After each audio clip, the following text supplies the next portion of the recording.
Welcome, welcome, welcome to Kicking It with Kat. It is January. It's a new month, new year. And January is National Human Trafficking Awareness Month. And I think this is an important topic to talk about for the beginning of the year. Did you know that, before we go into speaking on my topic and my subject, let me introduce who I am, Kicking It with Kat. Who are we? We're empowering women to excel in every aspect of life. Here is a space where you're to celebrate, empower, and support all things women. We dive into the topics that matter the most to women in real estate, insurance, financial literacy, credit, and more. For building wealth to career advice and self care tips, to talking about life challenges, successes, to achieving your dreams. I'm here to share my expertise, knowledge, and to help you take control of your future. Let's inspire, learn, and grow together. Please follow me for tips, insights, and engaging conversation. Join the discussion and be a part of the community that supports and uplift women everywhere. So please like, share, and comment and subscribe. If you don't know anyone, the sharing part is the most important because it may not be for you, but someone else may want to hear this. But our topic today is National Human Trafficking Awareness Month.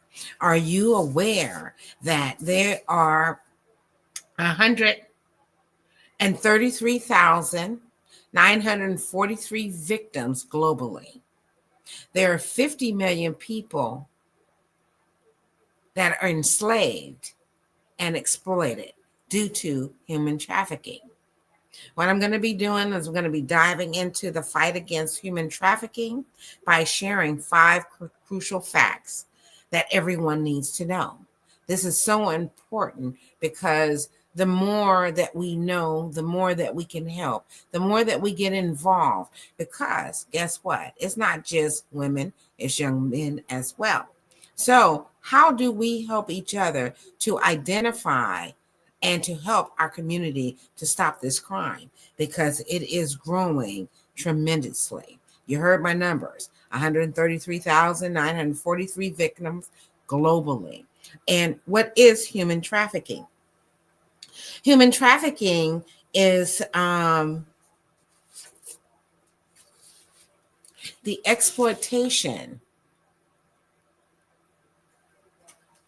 of prevention and detection.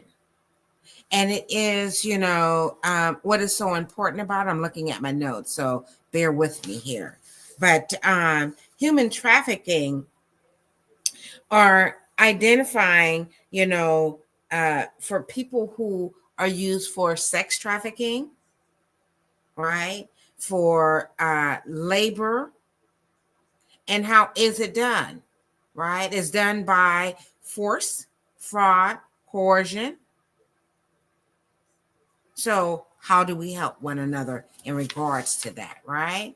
So, it is important to emphasize that we need to be able to help our individuals to be able to detect and how to help in, it's happening everywhere, right?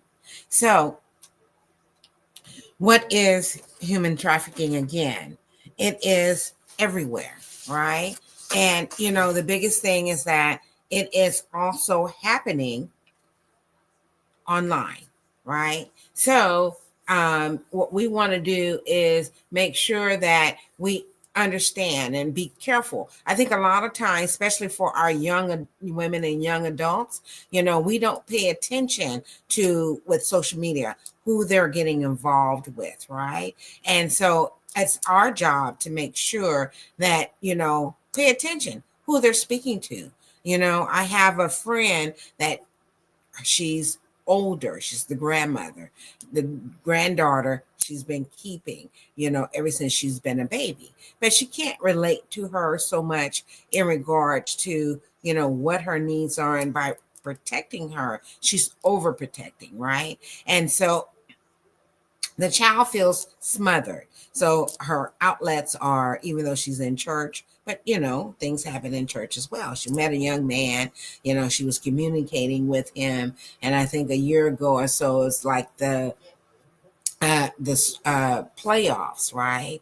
And the young lady said she was going to go outside, and they were watching the game. And the next thing, she disappeared. Okay, and it was put out there, that she may be a victim of sex trafficking, right? So she was gone about maybe a week or two, but thank God she had got away from the individual, and that she was found in a city about 50 miles away from where she actually lived. That she was went to a shelter, and that's how they were reconnected. But you got to be careful. You got people that are online predators that, acting like they're the same age as these youngsters. It's an influence. It's about, sometimes them feeling like, they're unworthy. They're looking for love. So how do we help them, right? What is the purpose? How is it exploiting? How do we prevent this, right? And it is all about educating. It's educating about what to do, right? And there are organizations out here that are helping the community. And how do you know what signs? Because a lot of times when you're talking about human trafficking and those red flags, right? That these kids are going ahead and you don't know. So there are several factors. There are physical red flags, and there's the untreated, undertreated workplace injuries, bruises and burns that you may see, exposure to toxic chemicals, respiratory issues, multiple pregnancies or terminations, physical impacts to long-term trauma. What is trauma? Trauma is those things that we go through that could be physically, mentally, and it is about the environment that they could be in as well. Physical frequent treatments of sexually transmitted diseases, that infections and injuries, physical and sexual abuse, communicable and non-communicable diseases such as TB and hepatitis, substance abuse, dental issues, tobacco, burns, scarring to indicate branding. So, when you see certain things, and now they have certain signs that you can relate to, that if a person is being trafficking because they cannot speak, right, that they can give you an indicator that they are being held against their will. So what are those? You need to take a look, because I can't get into all details of what those signs are. But if you look them up, they are there. Then you have behavioral red flags, right?